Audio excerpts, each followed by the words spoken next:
있지만 함께 나누겠습니다. 오늘 본문의 다윗 이야기입니다. 여러분, 다윗 하면 훌륭한 장군이죠. 그러니까 훌륭한 장군이기 전에 또 훌륭한 신하였습니다. 훌륭한 왕이었고 장군이었지만 사울을 처음 만나게 된 게 어릴 때 골리앗을 물리치는 그런 용맹을 보인 것 때문에 사울 왕을 만나게 되었고, 그리고 그 이후에 왕의 명령을 따라 가는 곳마다 승리하는 훌륭한 맹장이었습니다. 용맹스러운 용장이었습니다. 뿐만 아니라 하나님의 지혜를 구해서 하나님의 인도함을 따라서 하나님의 지혜로 그 전쟁에 나갔던 지혜로운 지장이었습니다. 나중에 사울의 미움을 받고 도망다니는 신세가 되었지만, 그러나 그런 상황 속에서도 다윗을 따르는 사람들이 많았잖아요. 그죠? 그래서 결국은 다윗은 덕이 있는 덕장이었습니다. 많은 사람들이 거느릴 수밖에 없는, 그래서 정말 용감했고 지혜가 있는 사람이었고 또 덕이 있는, 사람들을 끄는 힘이 있는 그런 덕장이었단 말이에요. 나중에 사울이 죽고 난 이후에 이스라엘의 왕이 되었습니다. 다윗이. 그 이후에 왕이 되었을 때 그 당시 다윗의 군대는 그 당대 최대의 막강한 최고의 어떤 군대였습니다. 가는 곳마다 승리할 수밖에 없는 그런 좋은 군사력을 갖춘 훌륭한 군대였다고 볼 수 있습니다. 주위에 있는 모든 나라들, 민족들이 다윗의 군대를 두려워했습니다. 다윗의 군대와 싸워서 이기는 경우가 없었기 때문에 모든 군사들이 다윗의 군대를 두려워했는데, 그 이유가 오늘 본문에 보니까 그럴 수밖에 없었겠구나 하는 이유가 오늘 읽었던 본문에서 느낄 수가 있는 것 같습니다. 그리고 여러분 생각해 보십시오. 지금 마지막 이 시대에 우리는 하나님을 믿는 백성으로서 교회는요 신앙 공동체이고, 이 신앙 공동체인 교회는 마치 군대와 같다고 보셔야 합니다. 그래서 성경에 보니까 에베소 6장에 보니까요, 우리 성도들을 군사로 표현을 하죠. 그것도 전신갑주를 입은, 그죠? 머리에 구원의 투구를 쓰고 성령의 검을 들고 진리의 허리띠를 띠고, 에베소 6장 11절 이하에 보면 나오는데, 이렇게 성도들은 마치 군사와 같아야 하고, 그렇다면 교회는 뭡니까? 군대예요, 군대. 영적인 군대와 같단 말이죠. 사단 마귀가 어르렁거리는 사자처럼 산길자를 찾는 이때에 성도들이 그냥 쪼려든 토끼처럼 숨어와 있다면 그것은 군대의 모습이 아니죠. 그렇다면 하나님께서 다윗의 군대가 어떻게 주위에 있는 많은 나라들과 민족들에게 그렇게 막강한 군대가 되어서 그들을 떨게 만드는 그런 훌륭한 군대가 되어 있었는지 오늘 본문에서 그 이유를 한번 배워보고요. 그리고 우리도 다윗의 군대처럼요 막강한 군사가 되어야 돼요. 우리 교회도 속해 있는 우리 성도들이 하나님 앞에서 군대의 훌륭한 군사들이 되어서 이 땅 위에서 하나님의 자녀다운 멋지고 훌륭한 신앙의 삶을 살아갈 수 있게 되기를 주의 말씀으로 축원드립니다. 오늘 읽었던 본문장 사무엘하 23장 내용은요 전체적으로 어떤 내용이냐면, 다윗의 군대의 지휘관들 이름이 막 서술이 많이 사람 이름이 엄청나게 많습니다. 그중에 보니까 훌륭한 장군들이 많았는데 8절에 보니까 요셉 바세벳이라는 사람이 나오는데, 이 사람은요 혼자서 800명을 쳐 죽인 사람입니다. 야, 이거 요즘에야 총 기관총 다다다다 이러면서 800명 막 폭탄도 던지고 이러잖아요. 그죠? 근데 그 당시에는요 그런 무기가 아니고 말 그대로 사람 힘으로 한 사람씩 죽이는 거잖아요. 근데 여러분 800명을 줄딱 세워놓고 한 대씩 한 대 때리고 이렇게 800대를 때려도 800대를 근데 사람이 한 대 맞고 죽습니까? 그것도 아니거든. 근데 800명을 그것도 한 자리에서 쳐 죽이는 그런 장군이었어요. 정말 기적과 같은 일을 만들어내는 적군이 나를 때려 죽이시고 가만히 기다리고 있습니까? 자기도 목숨을 걸고 싸운단 말이에요. 그런 적군을 800명을 쳐 죽였다. 뿐만 아니라 9절에 나오는 엘라살이나 10절에 삼마 이런 장군들이 참 훌륭한 장군들이 많았고요. 그리고 24절로 마지막 39절까지 보면 한 30여 명의 그런 다윗의 장수들 이름이 하나씩 기록이 되어 있습니다. 이들이 전부 다 훌륭한 장수들이었습니다. 일반 병사가 아니라 장군들 이름만 이렇게 모아놓은 거예요. 자, 다윗이요 아무리 용감하고 정말 지략이 뛰어난 그런 장군이었지만 혼자의 힘으로 그죠 적군을 대할 수는 없는 거예요. 그 다윗과 함께 있었던 훌륭한 장군들, 장수들이 많이 있었다는 것입니다. 제가 말하기는 우리 에바다 교회와 특별히 우리 학생들 하나님 앞에서 오늘 본문에 다윗의 군대처럼요 어떠한 사단의 어떤 그 공격을 이라도 막아내고 사단의 유혹을 이겨내고 영적으로 전쟁에서 날마다 승리하는 그런 훌륭한 주님의 군대, 주님의 군사들이 되기를 주의 말씀으로 축원드립니다. 여러분, 우리는 군대이고 우리는 군사와 같아. 그것도 그냥 시시콜콜한 그런 날마다 싸워서 지는 군대가 아니라 하나님의 이름으로, 주님의 이름으로 나가서 어떠한 싸움에서도 이겨야 할 전신갑주 입은 군인들이 되어야 할 줄 압니다. 자, 오늘 읽었던 본문 짧은 부분입니다. 13절로 17절을 읽었는데 여기 보니까 다윗과 다윗의 장수관에 있었던 은혜로운 에피소드, 정말 감동적인 에피소드 하나가 기록이 되어 있습니다. 어떤 내용이냐면요, 보통 군대일하면요, 그 상관과 이렇게 하급자 관계는 보통 명령과 절대 목적이잖아요. 그게 바로 군대예요. 명령은 그냥 생명처럼 명령에 살고 명령에 죽는 게 군대잖아요. 근데 오늘 본문에 보니까 느낄 수 있는 게 뭐냐면요, 다윗과 부하 이 장수들과의 관계는 이런 명령과 순종의 절대 복종의 어떤 차원을 뛰어넘었어요. 그러니까 이 내용은 뭐냐면요, 정말 다윗과 부하 이 장수들과의 관계, 뭐 모든 사병도 마찬가지였겠지만 그들의 관계가 정말 존경과 사랑, 그리고 이해와 신뢰로, 섬김과 헌신으로 너무나 은혜 안에 믿음 안에서 이루어진 아름다운 관계였다는 것을 볼 수가 있습니다. 어느 날 이스라엘은 숙적이었던 블레셋의 침범을 받게 되었습니다. 그래서 전쟁이 일어났습니다. 블레셋이 이미 그 전의 전쟁, 사울 왕이 죽었던 길보아산 전쟁에서 아마 베들레헴 성을 빼앗겼던 것 같아요. 역사적인 기록에 보면. 자, 어쨌든 이스라엘이 베들레헴 성을 빼앗긴 상태였습니다. 그래서 다윗의 마음은 빨리 이 전쟁에서 이겨서 그 베들레헴 성을 되찾아야 한다, 그런 간절한 마음을 가지고 그 전쟁에 나가게 되었고요. 그래서 그런 마음에 다윗이 혼자서 이런 기도를 했던 것 같습니다. 하나님, 빨리 저 베들레헴 성을 되찾기를 원합니다. 그런 기도를 많이 했겠죠. 그러면서 혼자 이런 말을 했던 거예요. 15절 말씀이 이렇게 나와 있습니다. 15절입니다. 다윗이 소원하여 이르되 베들레헴 성문 곁 우물물을 누가 내게 마시게 할까? 혼자서 이제 저 베들레헴 성을 빨리 점령해가지고 베들레헴 성문 곁에 있는 우물이 있는데 그 우물물을 한 잔 시원하게 마셨으면 좋겠구나. 이 말이 지금 우리 옛날에 이순신 장군이 한산섬 달 밝은 밤에 이러면서 이게 시를 쓰던 그런 이제 분위기 아니겠습니까? 빨리 이기고 싶다는 이야기예요. 그러니까 이게 진짜 지금 목말라서 물 마시고 싶다는 이야기가 아닙니다. 자, 빨리 전쟁에 이겨서 빼앗겼던 땅을 되찾고 싶은 마음에서 그런 말을 하고 있었는데 아마 기도 중에 혼잣말이었을지 모르겠습니다. 근데 그 말을요, 3명의 용사가 들었던 거예요. 다윗이 했던 그 말을 그냥 혼자 약간 중얼거리듯이 했던 말인지 모르겠지만, 근데 이 3명의 그 용사 3사람이 그 말을 듣고 적진으로 뛰어들어가는 거예요. 이유가 뭘까요? 물 길러로. 베들레헴 성문 곁 우물물을 한번 길러올 거라고 그 3명이, 딸랑 3명이 적군이 우글거리는 적진으로, 완전히 자살행위지, 그냥. 뛰어들어가는 거예요. 그래서 물 한 병을 길러오기 위해서 목숨을 겁니다. 드디어 목숨을 건, 다행히 그래도 안 죽고, 다행히 목숨을 건 물 한 병을 들고 왔습니다. 와가지고는 소관에 담았겠죠. 그리고는 장군에게 갔습니다. 장군이요, 물을 떠왔습니다. 무슨 물이요? 물었겠죠. 예, 장군께서 그렇게 마시고 싶어 하셨던 베들레헴 성문 곁 우물물을 떠왔습니다. 이렇게 했을 거 아니에요. 그러니까 다윗이 그 물을 받아가지고 기가 막힌 거예요. 다윗이 그 물을 들고는요, 어떤 마음이 들었겠습니까? 자신이 했던 말, 그 말 때문에 목숨을 아끼지 아니하고 자기의 목숨을 돌보지 아니하고 갔던 그들의 섬김과 사랑, 그냥 가슴이 메이고 눈물이 나지 않았겠습니까? 그 순간 다윗이요, 그 물을 마실 수가 없었습니다. 그 물을 마실 수가 없어서 이렇게 말합니다. 16절 17절 제가 다시 한번 보겠습니다. 세 용사가 블레셋 사람의 진영을 돌파하고 지나가서 베들레헴 성문 곁 우물물을 길러 가지고 다윗에게로 왔으나 다윗이 마시기를 기뻐하지 아니하고 그 물을 여호와께 부어드리며 이르되 여호와여, 내가 나를 위하여 결단코 이 일을 하지 아니하리이다. 즉 이 물을 마시지 않겠다는 말입니다.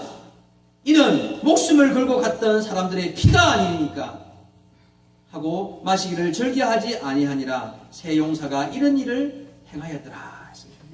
여러분 다시 한번 보겠습니다. 세 용사가 목숨을 걸고 떠온 그 물을 다윗이 받아들었습니다. 그리고는 하는 말이요, 그들의 마음을 이해하고 나는 이 물을 마실 수 없노라. 이것은 물이 아니라 너희의 피다, 너희의 생명이다. 이 피와 생명을 받으실 분은 여호와 하나님 뿐입니다.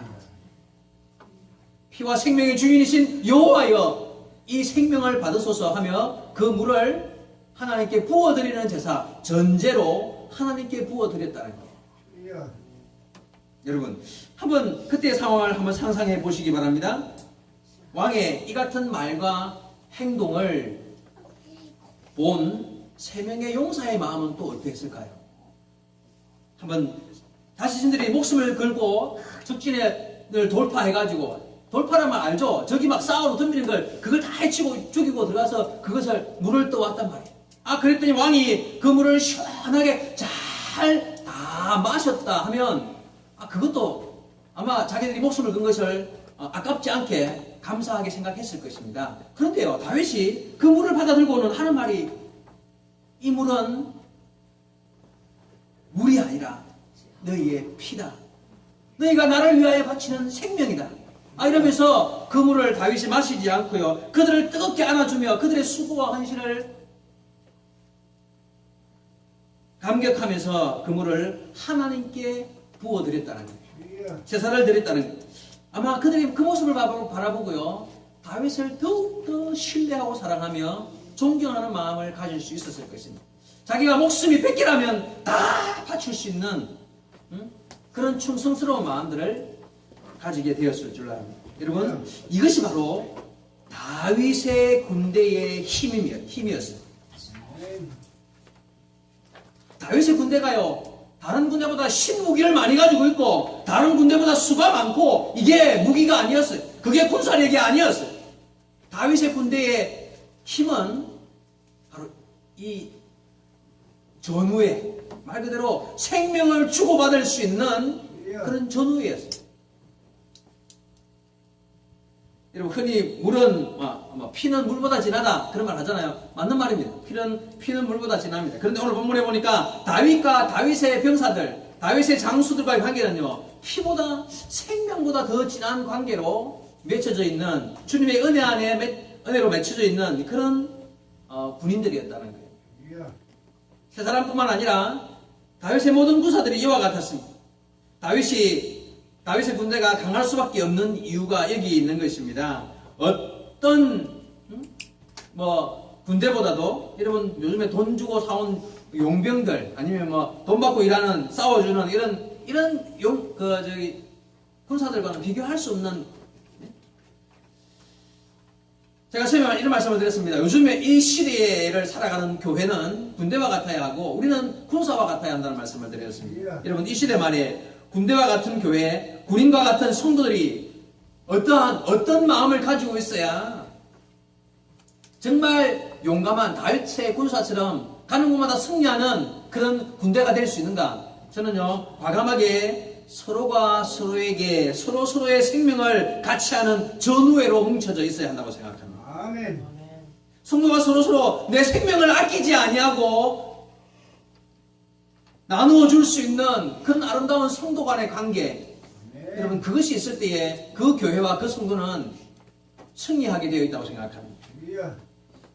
그런 생명을 아끼지 아니하는 전우회로 뭉쳐져 있을 때에 바로 내 것이 없는 예루살렘 초대교회와 같은 그런 아름다운 교회의 모습이 될 줄로 압니다. 우리 예바다 교회 사랑하는 성도 여러분, 서로 생명을 나눌 수 있는 그런 아름다운 신앙 공동체의 삶을 살아갈 수 있게 되기를 축원드립니다. 여러분, 옆에 있는 형제자매들을 돌아보면서 나는 당신을 위하여 진심으로 내 생명도 내어줄 수 있습니다라는 고백을 내 마음에서 할 수 있겠습니까? 할 수 있어야 합니다. 여러분, 그게 바로 다윗의 군대의 모습이었습니다. 하나님은 그런 군대를 써서 나라를 세우고 정말 아름다운 관계를 만들어 가셨다는 것입니다. 여러분, 다윗의 군대뿐만 아니었습니다. 사도 바울이 복음을 전했잖아요. 그죠? 사도 바울과 그가 사랑했던 세운 교회들과의 그 관계도요, 얼마나 아름다운 믿음의 관계였는지 몰라요. 갈라디아서에 보면 사울이 이런 고백을, 이런 표현을 한 구절이 나옵니다. 갈라디아 4장 15절 말씀에 나와 있는 말씀입니다. 너희의 복이 지금 어디 있느냐? 지금 사도 바울이 갈라디아 교회에 편지한 내용이죠. 너희의 복이 지금 어디 있느냐? 내가 너희에게 증거하노니 너희가 할 수만 있었다면 너희의 눈이라도 빼어 나를 주었으리라. 이게 어떤 내용이냐 하면요, 갈라디아 교회는 사도 바울이 1차 전도 여행 때 전도해서 세웠던 교회입니다. 그리고 나서 사도 바울은 이제 2차, 3차 다른 전도 여행을 떠났잖아요. 그죠? 하지만 갈라디아 교인들이 사도 바울의 그 여행에 대해서 대충 어떤 일을 하고 있는지 상황들 다 알고 있었단 말이죠. 그래서 여러분, 사도 바울이 몸에 병이 많았어요. 여러 가지. 뭐 위장병도 있었다는 말도 있고 간질까지 있었다는 말도 있고요. 그리고 특히나 눈병이 눈이 안 좋아서 마지막에는 거의 앞을 못 볼 정도로 눈이 나빴단 말이죠. 이런 내용들을 갈라디아 교회 성도들이 들었단 말이에요. 그러니까 알고 있단 말이에요. 아마 갈라디아 교회 성도들이 많이 기도했을 것이고 도울 수 있는 방법이 있으면 도우려고 애를 썼을 것입니다. 자, 사도 바울이 3차 전도 여행을 하다가 갈라디아 교인들의 그런 마음들을 알고 편지를 썼습니다. 사도 바울이 편지를 쓰기 이렇게 쓴 것입니다. 여러분의 사랑이 너무나 귀하군요. 복됩니다. 여러분이 나를 위하여 마음을 다하여 기도하며 나를 위해서 헌신하는 아름다운 모습 너무나 감사합니다. 나를 위해서 할 수만 있으면 여러분 눈이라도 빼어주고 싶어 한다는 것을 내가 잘 알고 있습니다. 다윗과 이스라엘의 군대, 그리고 사도 바울과 갈라디아 교회 성도들의 관계는 굳이 목회자와 성도와의 관계만을 이야기하는 것이 아닙니다. 여러분, 다윗의 군대 안에 있는 군사들 간에, 갈라디아 교회 모든 성도들 간에 서로가 이와 같이 생명을 나누는 큰 사랑과 섬김이 있었다는 것입니다.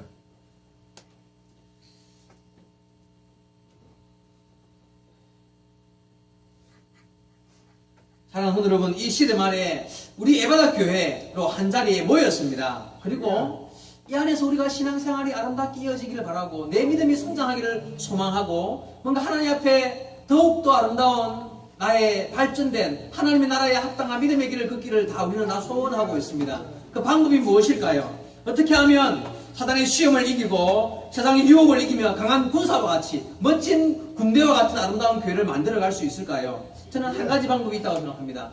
여러분, 서로 사랑하십시오. 진심으로 생명을 나누는 뜨거운 사랑으로 사랑하실 수 있기를 바랍니다. 주님이 십자가 지시고 피 흘려 죽으신 그 사랑으로 우리도 서로 사랑하시기 바랍니다. 그러면 하나님께서 우리를 통하여 아름다운 일들을 만들어 가실 줄 믿습니다. 생명을 주고도 아깝지 아니할 만한 그런 사랑으로 서로 사랑할 때에 하나님께서 우리를 들어서 최고의 신앙인의 삶을 살게 할 것이고 정말 주님 닮은 그 사랑으로 결국 우리를 주님의 나라로 인도하실 줄로 믿습니다. 여러분, 서로 사랑하셔야 합니다. 저 그냥 내게 주어진 지금의 상황에서 물론 교회 열심히 나오고 말씀도 읽고 말씀에 은혜 받고 내가 하나님을 향하여서 참 바른 길을 걸어야지, 그런 결단의 마음 너무나 중요합니다. 그런데요, 그 마음과 똑같은 크기와 마음가짐으로 옆에 있는 형제 자매들을 돌아볼 줄 알아요. 그리고 그들을 정말 주님을 사랑하듯 사랑해야 하고 내가 내 몸을 아끼고 사랑하듯 사랑하는 그 사랑이 있을 때에 교회는 더욱더 아름답게 하나님의 뜻을 이루어 나가는, 그리고 주님의 나라에 이르는 믿음의 삶을 걸어가게 될 줄로 믿습니다. 우리 에바다 교회 아직 많은 성도가 모이지 않았고요, 아직 큰 일을 할 만큼 훌륭하게 어떤 토대가 잘 갖추어져 있지 않은 교회입니다. 그러나 여러분, 우리가 정말 서로 사랑함을 통하여서 내 생명을 죽어도 아깝지 아니할 만한 그런 사랑을 가지고 신앙생활을 함을 통하여서 하나님이 우리를 들어서실 줄로 믿습니다. 내가 교회와 성도들을 위하여서 내 목숨을 아끼지 아니하리라. 그런 마음은 그냥 저절로 생기지 않아요. 여러분, 각오와 결단이 있어요. 그런 마음을 사탄 마귀가 우리 마음으로 하여금 생기게 할까요? 아니요. 무슨 수를 써서라도 그런 마음을 막아야 돼요. 막아요. 그래서 우리는요, 날마다 교회를 위하여 기도하고 성도들을 위하여 눈물을 흘려 기도할 때에, 그래, 내가 그 형제, 힘들고 어려움을 당한 누구를 위해서 내가 대신 아파줄 수 있다면 그런 마음이 생길 수 있는 거예요. 여러분, 정말 사랑하는 마음이 있어야 하고요. 정말 내 생명까지라도 아끼지 않아야 할 수 있는 마음이 있을 때 주님은 그 마음을요, 인정하시고 네가 참으로 내 사랑을 아는구나 라고 칭찬하실 것입니다. 내가 주님의 나라와 복음을 위하여, 내가 사랑하는 우리 학생들, 우리 성도들을 위하여 다윗의 군사처럼 목숨을 주고라도 그들을 사랑하리라, 내 눈이라도 빼어주리라는 그런 마음들이 우리 안에 있어야 한다는 것이죠. 아멘. 주님은 그런 마음들을 들어서 교회를 세워 가실 줄로 믿습니다. 다가오는 우리 5월 22일 행사를 이제 계획하고 있는데, 이 행사 뭐 시간만 지나면 잘하든 못하든 치를 거예요. 그렇잖아요. 시간만 지나면 그 날짜는 올 것이고, 뭔가 뭐 한 사람이 오든 두 사람이 오든 행사는 치르고 시간은 지날 것입니다. 그런데요, 그 일 또한 우리가 생명까지는 못 끝날지라도 힘을 다하여 내게 주어진 이 환경에서 하나님 우리에게 이런 일들을 허락하여 주셨사오니 내가 무엇하리까 힘을 다하여 일을 감당할 때 주님은 그 일을 통해서 또한 일을 이루어 가실 줄 믿습니다. 아멘. 여러분, 교회가 뭔가 일을 계획하고 우리가 하나님 은혜 안에서 힘을 모으고 기도의 제목들을 같이 나누고, 이것이요 신앙생활이고, 여기에 작든 크든 내가 힘을 다하여 생명을 다하듯 힘을 다할 때 하나님께서 우리를 들어서 정말 아름다운 신앙의 길들을 걷게 하실 것입니다. 여러분, 큰 교회 사랑하지 말고요, 그 교회에서 큰 교회 가서 조용히 앉아있다가 조용히 빠져나가는 그런 신앙생활보다, 저는요, 물론 큰 교회도 생명 다하는 성도들이 많아요. 있어요. 그러니까 큰 교회가 되는 거예요. 우리 이 작은 모임이지만 이 안에서 오늘 주신 말씀 다윗과 다윗의 군사들의 그 아름다운 관계 있잖아요. 그죠? 그 아름다운 관계처럼 우리가 서로 사랑하기를 내 목숨 아낌없이 주고받을 수 있는 그런 사랑으로 힘있게 서로 사랑을 통하여서 내게 주어진 일 속에서 내 일을 최선을 다하는, 힘을 다하는 아름다운 모습 속에서 주님께서 칭찬해 주시고 복 주시는 그런 아름다운 교회로 우리 에바다 교회와 속해 있는 모든 성도들이 훌륭하게 성장해 나갈 수 있게 되기를 주의 말씀으로 축원을 드립니다. 기도하시겠습니다.